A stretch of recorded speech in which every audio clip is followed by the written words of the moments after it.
di liputan dunia hari ini.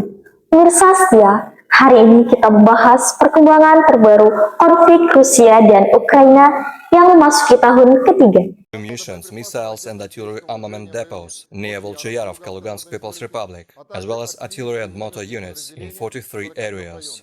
Sejak invasi besar-besaran Rusia pada Februari 2022, sepanjang 2024 hingga awal 2025, intensitas serangan kembali meningkat, terutama di wilayah timur dan selatan Ukraina, memicu kekhawatiran serius di kawasan Eropa Timur. Benar sekali, tahun 2025 dibuka dengan serangkaian serangan drone dan rudal menargetkan infrastruktur energi, pusat logistik, hingga area pemukiman di kota-kota seperti Kharkiv dan Odessa. Ukraina menilai serangan ini merupakan upaya Rusia memperluas tekanan militer menjelang musim dingin. Di sisi lain, Rusia menyatakan bahwa operasi tersebut adalah tindakan pertahanan terhadap ancaman eksternal dari NATO dan dukungan militer Barat kepada Ukraina. Situasi semakin memanas setelah Ukraina kembali meminta peningkatan bantuan militer dari negara-negara Barat.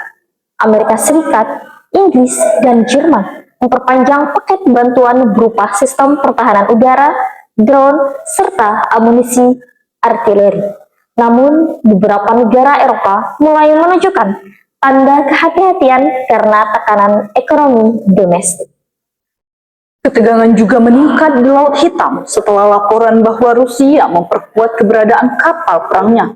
Sementara Ukraina mengintensifkan serangan drone laut ke fasilitas militer Rusia di semenanjung Crimea.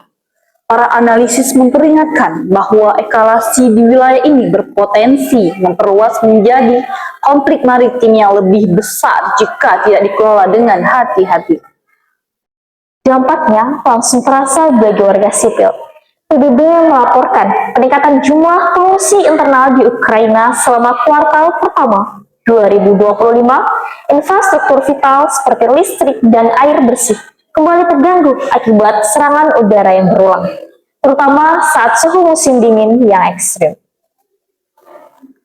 Di sisi lain, pemerintah meningkatkan mobilisasi militer terbatas yang memicu kekhawatiran masyarakat sipil akan perluasan operasi dan potensi kerugian besar. Pemerintah Rusia menyatakan mobilisasi ini diperlukan demi mempertahankan wilayah nasional dan kepentingan strategis negara. Dari Jakarta, mari kita beralih kepada reporter Indonesia. Terima kasih kepada Nurhaliza telah bergabung bersama kami. Bisa tolong jelaskan bagaimana sikap pemerintah Indonesia terkait perkembangan terbaru serangan dan eskalasi konflik Rusia-Ukraina ini? Bisa tolong jelaskan bagaimana sikap pemerintah Indonesia terkait perkembangan terbaru serangan dan eskalasi konflik Rusia-Ukraina ini? Terima kasih, pemerintah Indonesia menegaskan komitmen untuk mendukung penyelesaian konflik melalui jalur diplomasi dan dialog. Indonesia kembali menyerukan penghormatan terhadap kedaulatan dan integritas wilayah Ukraina.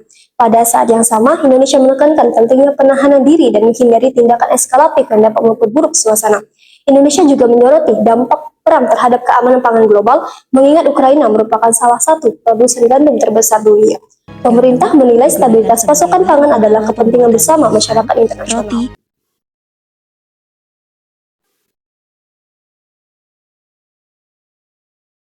Terima kasih kepada Nurhaliza. Kemudian bagaimana sikap Indonesia terhadap meningkatnya ancaman kemanusiaan di kawasan tersebut? Indonesia mengajak negara-negara besar untuk menjamin jalur kemanusiaan tetap terbuka dan aman. Pemerintah menekankan bahwa perlindungan warga sipil harus menjadi prioritas utama, terutama pada musim dingin yang mengancam keselamatan jutaan orang di Ukraina.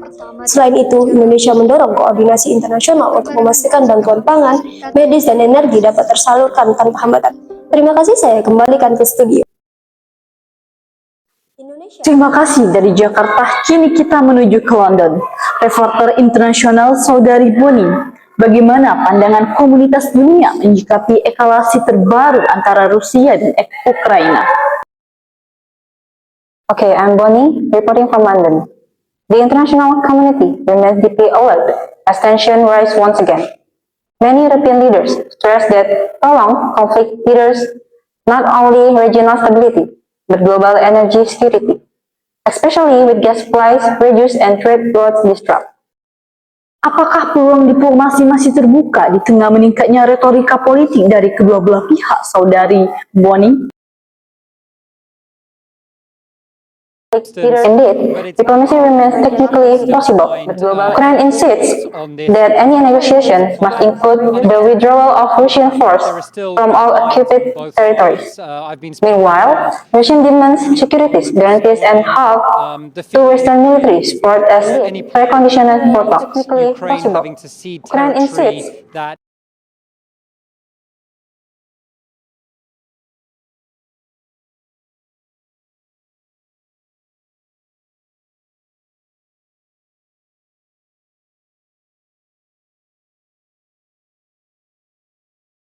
Baik, terima kasih atas laporan dari London. Situasi ini menunjukkan bahwa tanpa mediator netral dan langkah deeskalasi nyata, konflik berpotensi berkepanjangan dan semakin kompleks. Benar sekali, tanpa mekanisme komunikasi yang efektif, risiko dan perhitungan militer meningkat, mulai dari serangan pembalasan yang tidak terkontrol hingga potensi meluasnya konflik ke negara tetangga. Jika strategi gencatan senjata sementara atau pengurangan serangan tidak segera dilakukan, perang ini bisa berdampak lebih luas, termasuk tekanan terhadap pasar energi global, harga pangan internasional, hingga keamanan kawasan Eropa Timur. Pada akhirnya, transparansi dialog diplomatik dan penghormatan penuh terhadap hukum internasional menjadi kunci utama untuk mencegah tekanan geopolitik ini berkembang menjadi krisis keamanan yang lebih serius. Demikian laporan kami dari Liputan Dunia hari ini. Saya Alfi, Saya Angel, pamit undur diri. Sampai jumpa di edisi selanjutnya. Selamat siang, pemirsa.